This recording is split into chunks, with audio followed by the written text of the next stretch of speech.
रमाकांत और संगीता के दो बेटे थे। बड़े बेटे का नाम था मानव और छोटे बेटे का नाम था गौतम। बड़े बेटे मानव की शादी रुचि के साथ हुई थी।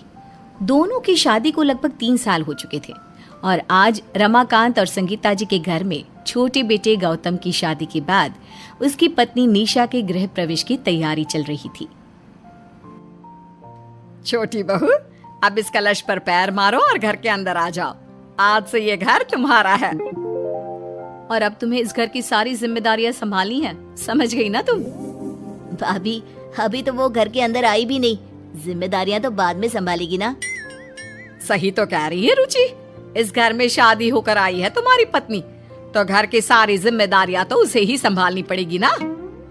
अरे ये सब बातें बाद में करना, चलो पहले नई बहू का स्वागत करो। 2 दिन बाद रुचि और निशा दोनों यहाँ मेरे पास बैठो और मेरी बात ध्यान से सुनो। देखो, मैं तुम दोनों को तुम्हारा काम समझा देती हूँ। हाँ मम्मी जी, क्यों नहीं। वैसे मुझे तो सब कुछ पता है, आप निशा को समझा दीजिए ताकि कल को उससे कोई गलती ना हो। जी मम्मी जी, आप जैसा कहेंगी वैसा ही करूंगी। बताइए किस बारे में बात कर रही हैं आप? अरे मम्मी, काम बाद में समझाना। मैंने गौतम और निशा के हनीमून के टिकट बुक करवाए थे इन दोनों को गिफ्ट करने के लिए। पहले इन दोनों को 4-5 दिन घूमकर तो आने दीजिए, उसके बाद तो जिंदगी भर काम ही करना है। थैंक यू भैया, आप हमारा कितना ध्यान रखते हैं। अरे लेकिन बेटा, अभी गौतम और निशा घूमने नहीं जा सकते। लेकिन क्यों मम्मी? भैया ने टिकट भी करवा दी है और हम दोनों का भी हनीमून पर जाने का बहुत मन था। देखो बेटा, अगर तुम्हारी मम्मी मना कर रही है तो होगी कोई वजह, उसकी बात मान लो। लेकिन मम्मी, आखिर बात क्या है? जाने दीजिए ना, दोनों की नई नई शादी हुई है, घूम फिर आएंगे। अरे नहीं बेटा, वो मैंने पंडित जी से बात की थी तो उन्होंने कहा कि कुछ दिनों तक निशा का घर से बाहर घूमने जाना ठीक नहीं, हमारे घर पर संकट आ सकता है, बस इसलिए। कुछ दिनों के बाद, अरे संगीता, मेरी आंखों में डालने वाली दवाई खत्म हो गई है। मानव और गौतम भी ऑफिस गए हुए हैं, जरा बहू से कहकर मंगवा तो दो, आंख में बहुत दर्द हो रहा है। निशा, जरा इधर आओगी? तुम्हारे पापा जी की दवाई खत्म हो गई है, मेडिकल स्टोर से लेकर तो आओ जरा। मम्मी जी, मैं डिनर बना रही हूँ, आप प्लीज रुचि भाभी को बोलिए ना, अगर वो फ्री होंगी तो वो लेकर आ जाएंगी। निशा, रुचि इस वक्त अपना फेवरेट सीरियल देख रही है जो वो हमेशा देखती है, मैं उसे डिस्टर्ब नहीं कर सकती। लेकिन मम्मी जी, इस तरह खाना अधूरा छोड़कर मैं कैसे पापा जी की दवाई लेने जाऊं? चाहे जो कुछ हो जाए, खाना आकर बना लेना। अभी जाओ और पापा जी की दवाई लेकर आओ। निशा चुपचाप दवाई लेकर आ जाती है रात को अपने कमरे में। गौतम, मैंने एक बात नोटिस की है, रुचि भाभी कितना भी फ्री हो, मम्मी जी उनसे कोई काम नहीं करवाती, लेकिन मुझसे सारे काम करवाती हैं। अरे हो सकता है तुम अभी घर में नहीं आई हो ना, मम्मी चाहती होंगी कि तुम घर के काम अच्छे से सीख जाओ। लेकिन गौतम, मैं खाना बना रही थी, बीच में खाना छोड़कर पहले पापा जी के लिए दवाई लेकर आई, वो भी पूरा 2 किलोमीटर पैदल चल के, और उसके बाद आकर पूरा खाना मैंने बनाया। मम्मी जी ने रुचि भाभी से एक चपाती भी सेंकने के लिए नहीं कहा। अरे कोई बात नहीं, कुछ दिनों की बात है, तुम नई आई हो शायद इसलिए यह सब हो रहा होगा, चिंता मत करो। अगले दिन सुबह के वक्त, रुचि जल्दी करो, मुझे ऑफिस के लिए देर हो रही है, मेरा टिफिन मुझे जल्दी बना कर दो, आज बहुत इंपॉर्टेंट मीटिंग है ऑफिस में। अरे रुचि क्यों बनाएगी तुम्हारा टिफिन? निशा है ना, मैं उससे कह देती हूँ। मम्मी, वो गौतम बता रहा था कि निशा उसके कपड़े आयरन कर रही है। अरे तो क्या हुआ, टिफिन तो उसे ही बनाना पड़ेगा ना।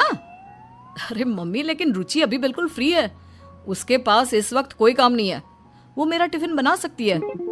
देखो बेटा, मुझे मत सिखाओ किसे क्या काम करना है, यह डिपार्टमेंट मेरा है, मैं अभी निशा को बुलाती हूँ। संगीता निशा को आवाज लगाती है। हाँ मम्मी जी, क्या हुआ बताइए। जल्दी से जाकर मानव के लिए टिफिन बनाओ और मेरे लिए चाय बनाओ, तुम्हारे पापा जी के लिए कॉफी बनाना। मम्मी जी, मुझे थोड़ा सा टाइम दे दीजिए, गौतम को अपने ऑफिस की ट्रिप पर जाना है और उनके कपड़े आयरन नहीं है, पहले मैं वो कर देती हूँ। वो सब काम बाद में होता रहेगा, पहले जैसा मैंने बोला है वो करो। लेकिन मम्मी जी देखिए ना, रुचि भाभी वहाँ आराम से बैठकर न्यूज़पेपर पढ़ रही हैं। आप प्लीज थोड़ा सा काम उनसे भी करवा लीजिए ना। बहू, मुझे सिखाने की कोशिश ना करो। क्या काम किसे करना है ये सब मुझे मत बताओ। चुपचाप रसोई में जाओ और जो बताया है वो करो। कुछ दिनों के बाद, ये क्या बात हुई गौतम? जब से इस घर में आई हूँ पहले दिन से घर का सारा काम कर रही हूँ। रुचि भाभी तो एक कप चाय तक नहीं बनाती। मैं इस घर की नौकरानी थोड़ी ना हूँ। ये तुम कैसी बात कर रही हो? तुम्हें कोई गलत फहमी हुई है निशा? अरे इसमें गलत फहमी कैसी? मम्मी जी ने हमें हनीमून पर घूमने भी नहीं जाने दिया और मुझसे सारे काम करवाती हैं। रुचि भाभी को काम करने से साफ मना कर देती है। देखो, तुम अपने दिल में ऐसा कुछ भी मत लाओ, ऐसी कोई बात नहीं है। तुम्हारे कहने से क्या होता है गौतम? इस घर में आए हुए 6 महीने से ज्यादा हो गए हैं मुझे, और हर दिन ऐसा ही लगता है कि एक बहू बैठकर टीवी देखती है और दूसरी घर का सारा काम करती है। ये कोई सही बात है क्या? अच्छा ठीक है, तुम चिंता मत करो, सब कुछ ठीक हो जाएगा। कुछ दिनों के बाद, अरे संगीता सुनती हो, हमारे जो दोस्त है ना शर्मा जी, उनके पोते की बर्थडे पार्टी है और किसी को तो वहां पर जाना ही पड़ेगा। मम्मी जी अगर आप कहें तो मैं और गौतम पार्टी में चले जाएं। अरे नहीं नहीं, रहने दो तुम। अगर तुम पार्टी में चली गई तो घर का काम कौन करेगा? रुचि वहां पर चली जाएगी। वैसे भी सारा दिन घर में रहकर बोर हो जाती है, थोड़ा पार्टी में जाएगी तो एंजॉय करेगी। लेकिन मम्मी जी घर में तो मैं भी सारा दिन रहती हूँ और सारे काम भी करती हूँ। अब मुझे क्यों नहीं जाने दे रही? वो घर की बड़ी बहू है और पार्टी में जाने का पहला अधिकार उसे है। और वैसे भी घर पर कोई तो होना चाहिए ना जो डिनर बनाए। तो तुम यहीं रहो। देखो निशा, मम्मी जी ठीक कह रही हैं, तुम यहाँ घर संभालो। वैसे भी मैं घर की बड़ी बहू हूँ, सब लोग मुझे ही अच्छी तरह जानते हैं, इसलिए पार्टी में तो मैं ही जाऊंगी। क्यों मम्मी जी? हाँ हाँ बिल्कुल। अब जल्दी से तैयार हो जाओ और एंजॉय करना बेटा। निशा अपने कमरे में जाकर, गौतम बहुत हो गया। मैंने आपसे कितनी बार कहा कि मेरे साथ इस घर में बहुत भेदभाव होता है। आज मुझे पार्टी में जाना था लेकिन मम्मी जी ने रुचि भाभी को भेज दिया। अरे वो घर की बड़ी बहू है इसलिए भेज दिया होगा। अरे तुम क्यों ऐसी फालतू की बातें सोचती हो? ये फालतू की बात नहीं है गौतम। क्या मैं इस घर की नौकरानी हूँ? मुझे भी तुम्हारे साथ पार्टी एंजॉय करनी है। अच्छा ठीक है, चलो मैं मम्मी से बात करता हूँ। मम्मी, रुचि भाभी पार्टी में गई हैं और निशा को भी जाना था। मैं सोच रहा था कि मैं निशा को कहीं डिनर पर ले जाता हूँ। अरे बेटा, मैं कहाँ तुम लोगों को कहीं जाने से मना करती हूँ, लेकिन वो क्या है ना, घर में बहुत सारा काम पड़ा है और रुचि भी नहीं है। तुम फिर कभी चले जाना। लेकिन मम्मी जी मेरा आज ही डिनर पर जाने का मन है। मैं भी घर में रह रहकर बोर हो गई हूँ। ठीक है बेटा, जाना चाहती हो तो चले जाओ। मैं और तुम्हारे पापा जी भूखे ही रह जाएंगे, पर क्या फर्क पड़ता है, तुम्हारा घूमने जाना तो बहुत जरूरी है ना। नहीं नहीं मम्मी, हम कहीं नहीं जा रहे।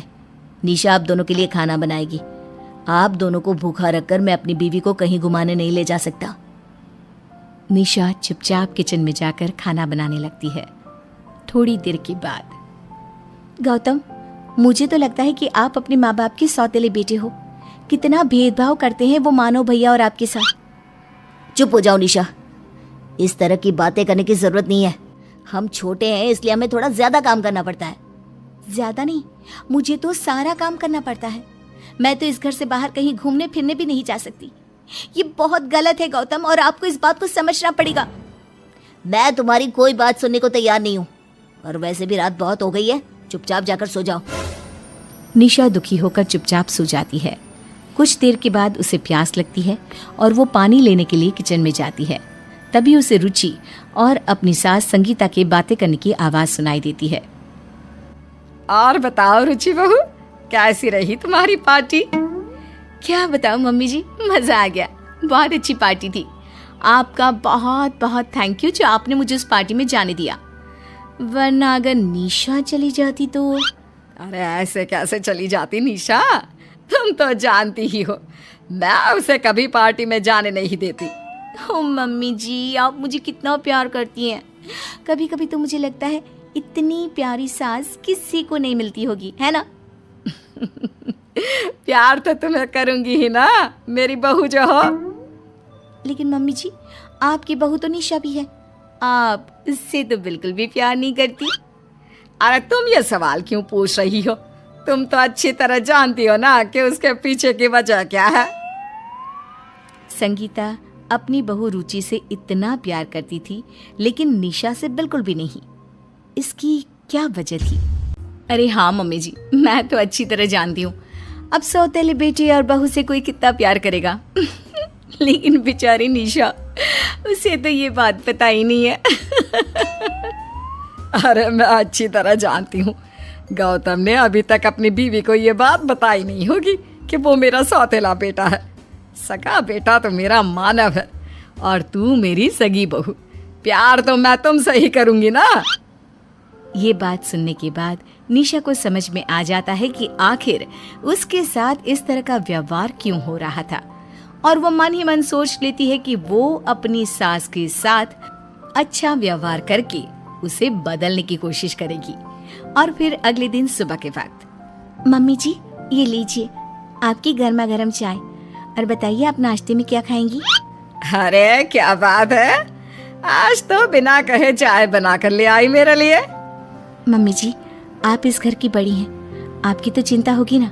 और वैसे भी गौतम आपसे बहुत प्यार करते हैं, मुझे हमेशा कहते रहते हैं मम्मी का ख्याल रखा करो। क्या सच में गौतम ऐसा कहता है? हाँ मम्मी जी बिल्कुल।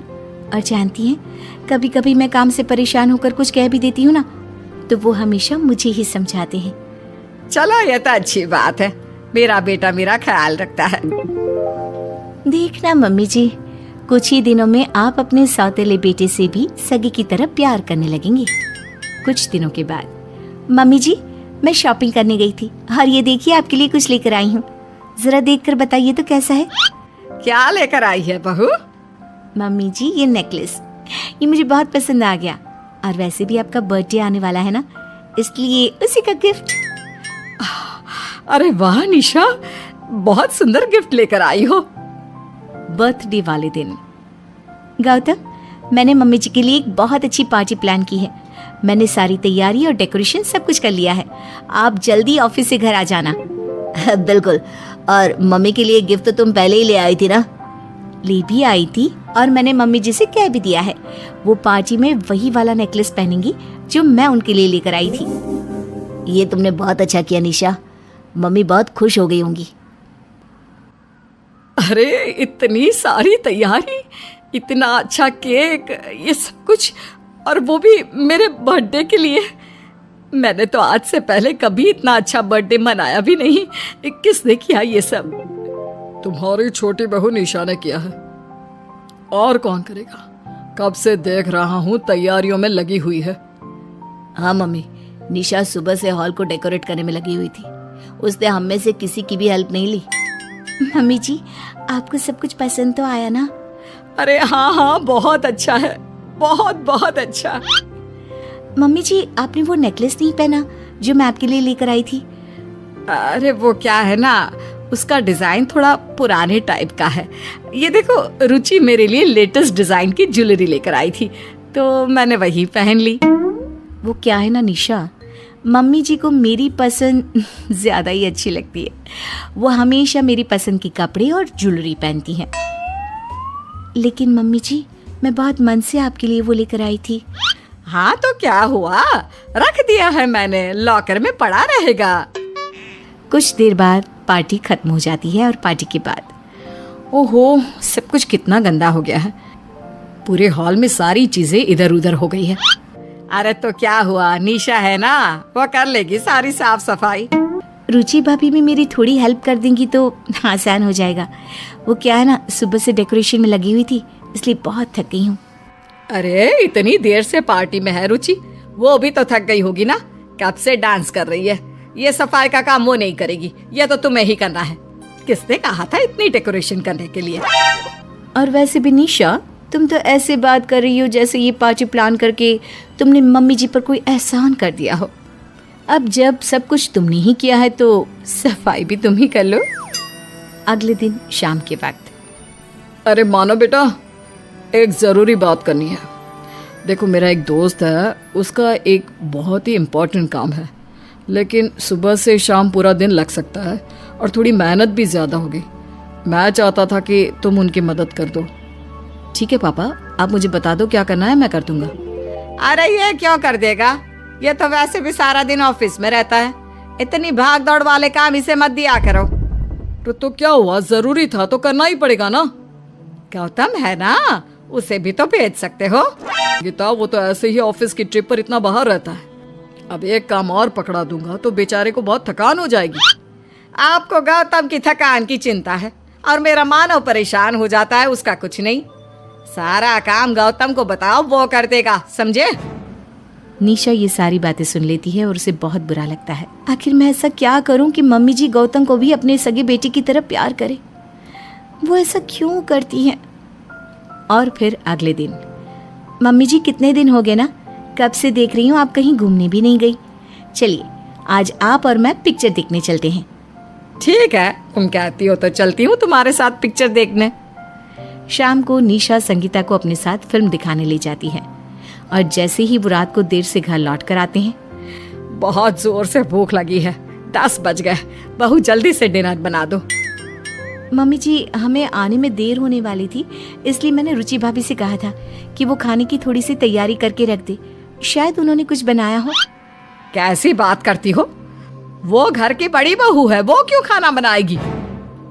मम्मी जी आप तो जानती है ना, इस वक्त मेरा फेवरेट सीरियल आता है मैं वो देखती हूँ और उस वक्त मैं कोई काम नहीं करती। लेकिन भाभी, मैं मम्मी जी के साथ बाहर गई थी तो कैसे खाना बनाती। अरे तो अब भी कोई देर नहीं हुई, जाओ जाकर रसोई में खाना बनाओ फटाफट। मम्मी जी बहुत देर लग जाएगी सबका खाना बनाने में। एक काम करते हैं, मैं गौतम से कह देती हूँ, वो बाहर से खाना ऑर्डर कर देंगे। अरे वाह निशा, काम से बचने का ये अच्छा तरीका है।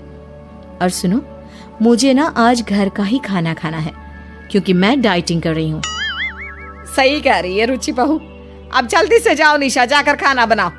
एक बार खाना बनाओगी तो सारी थकान उतर जाएगी तुम्हारी।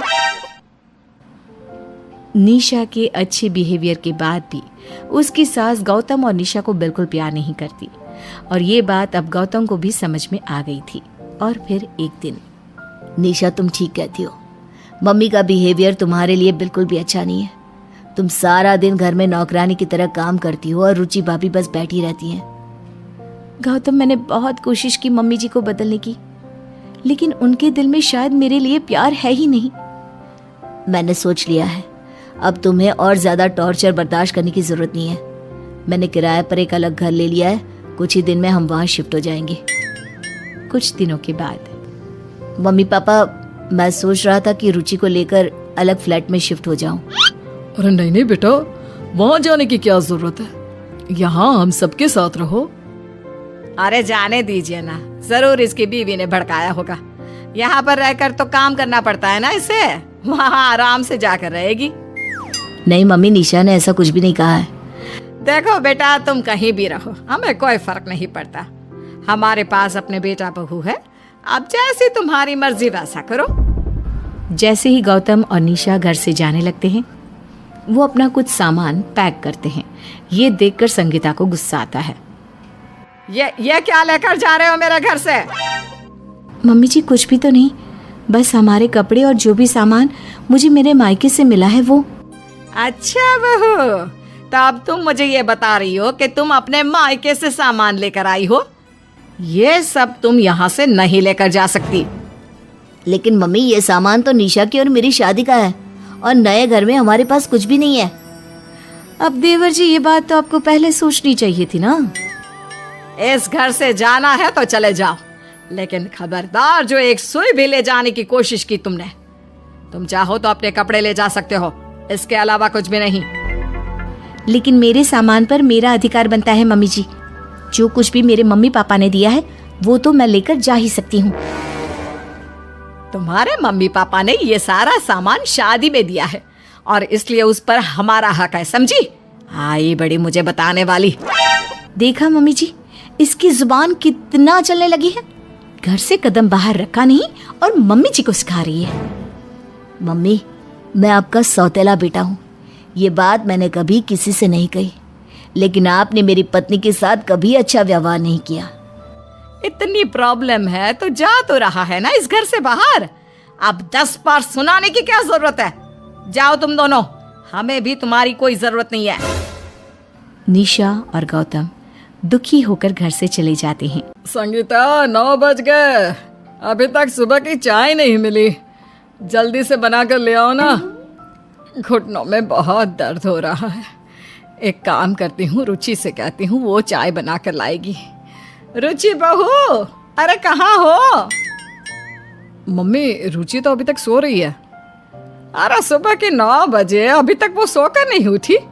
कब से तुम्हारे पापा चाय के लिए आवाज दे रहे हैं। मेरे घुटनों में दर्द है, वरना मैं ही कर लेती थी। कोई बात नहीं मम्मी, मैं रुचि को उठा कर लाता हूँ। मानव के कमरे में। रुचि, कब तक सोती रहोगी? मम्मी पापा कब से इंतजार कर रहे हैं, जल्दी से उठकर चाय बना दो ना। मानव, आप ऑफिस जाइए, मैं सब कुछ कर दूंगी, डोंट वरी।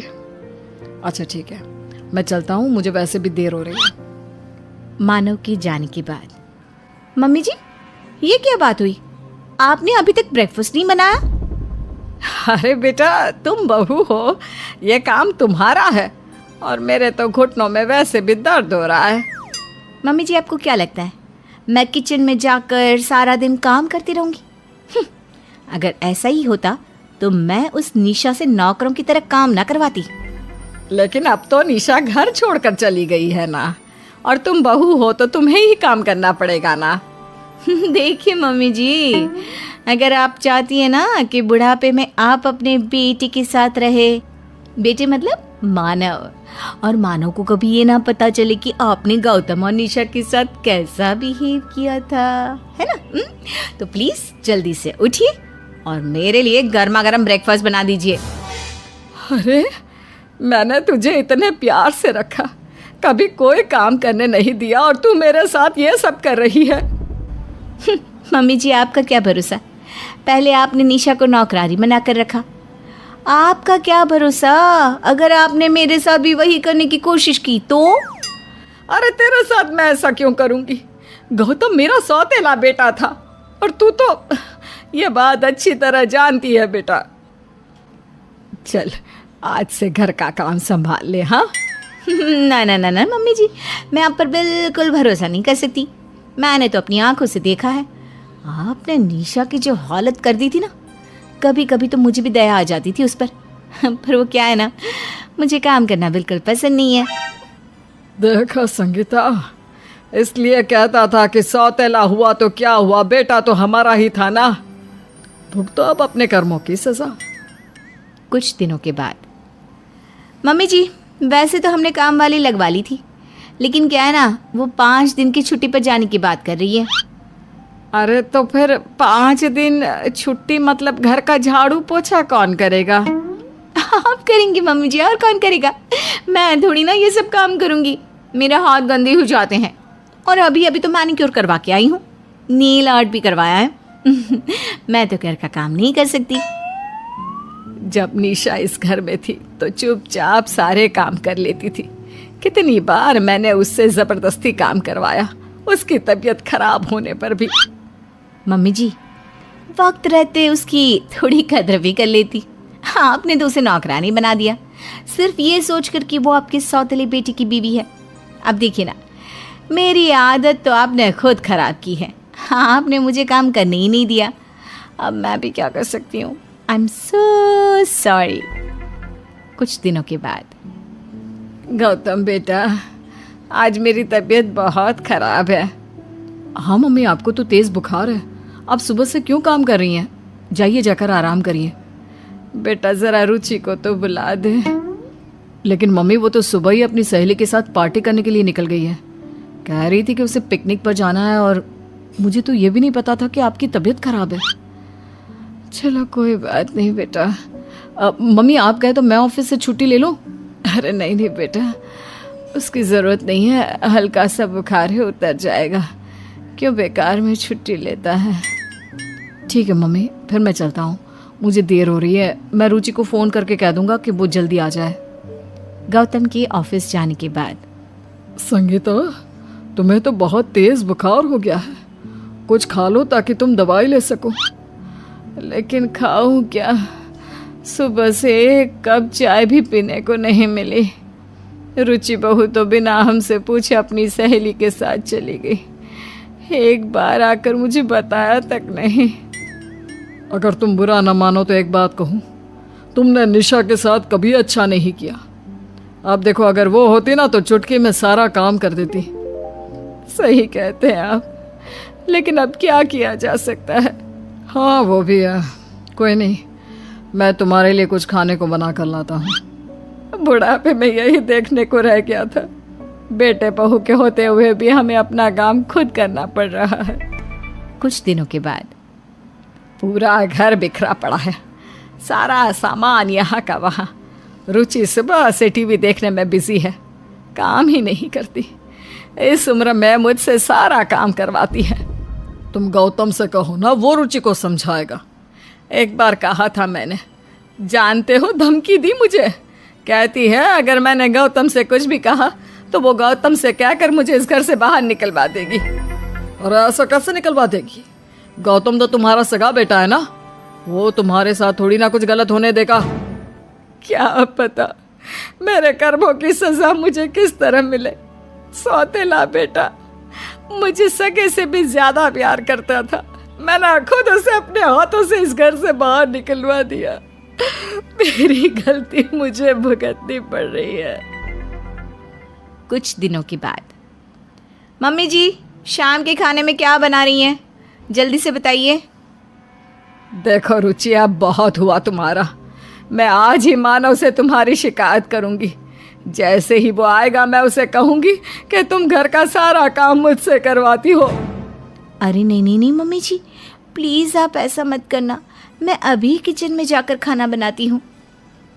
रुचि किचन में जाती है और जानबूझकर अपना हाथ थोड़ा सा जला लेती है। तभी मानव आ जाता है। मानव, मानव देखिए ना मम्मी जी ने मेरे साथ क्या किया। अरे ये क्या रुचि, तुम्हारा हाथ तो जल गया है। देखिए ना, फिर भी मम्मी जी मुझसे खाना बनवा रही है। मैंने कहा भी कि बहुत दर्द हो रहा है। मम्मी, आपको बिल्कुल भी दया नहीं आती। अरे रुचि आपकी बहू है, अगर उसका हाथ जल गया तो थोड़ा सा काम आप भी कर सकती हैं। ये झूठ बोल रही है बेटा, मैंने ऐसा कुछ भी नहीं किया। लेकिन मम्मी, सामने दिख रहा है कि उसका हाथ जला हुआ है, और रुचि झूठ क्यों बोलेगी? जानते हैं मानव, आपकी मम्मी ने जानबूझकर निशा के साथ नौकरानी जैसा बिहेव किया और अब वो मेरे साथ भी वही करना चाहती है। मुझे कितने दिनों से टॉर्चर कर रही है। मम्मी, अगर आज के बाद आपने ऐसा कुछ भी किया तो ठीक नहीं होगा। रुचि इस घर की बहू है और मेरी पत्नी। मैं उसे इस तरह परेशान होते नहीं देख सकता। संगीता अपने कमरे में जाकर फूट फूट कर रो पड़ती है। मैंने खुद अपने पैरों पर कुल्हाड़ी मार ली। मुझे निशा से बात करनी चाहिए। अगर वो इस घर में वापस आ गई तो सब कुछ पहले की तरह ठीक हो जाएगा। एक वही है जो सब कुछ संभाल सकती है। अब निशा तुम्हारे बुलाने से नहीं आएगी। तुमने उसे इतना परेशान किया है, मुझे तो नहीं लगता कि वो कभी भी आएगी। संगीता निशा को फोन करती है। निशा बेटा, कैसी हो तुम? देखो ना, तुम्हारे जाने के बाद तो मेरी हालत बहुत खराब हो गई। रुचि मुझसे घर का सारा काम करवाती है। तुम प्लीज वापस आ जाओ बेटा। मम्मी जी, बात काम करने की नहीं है। आपने हमेशा मेरी सेल्फ रिस्पेक्ट पर चोट पहुंचाई है, मेरी इंसल्ट की है, और मैं अब आपके पास वापस नहीं आ सकती। वैसे भी मम्मी जी, मैं और गौतम तो आपके लिए सौतेले थे और हमेशा सौतेले ही रहेंगे। नहीं नहीं बेटा, मुझे अपनी गलती का एहसास हो गया है। देखो तुम वापस आ जाओ।